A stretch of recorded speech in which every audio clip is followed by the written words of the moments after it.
Hey y'all, watch me plant my sunflowers in this cute little pot that I got from the Family Dollar. What you see me doing, I added some rock to the bottom of it that I had on the side of my house and a few amendments. Like I think that was worm castings there. You see the bud and bloom.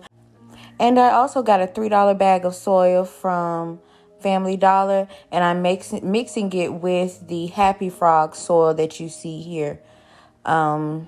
Then actually what I end up doing is putting into gray stripe, mammoth gray stripe sunflower seeds. But my dog had other plans for me. Once I put the pot on the side of my house, he decided that he wanted to paw into it. So those seeds may or may not still be in that pot.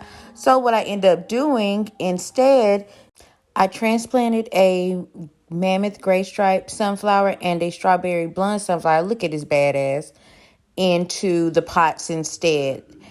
So hopefully they do well. They are going to do well, but those seeds may still germinate. Stay tuned to see.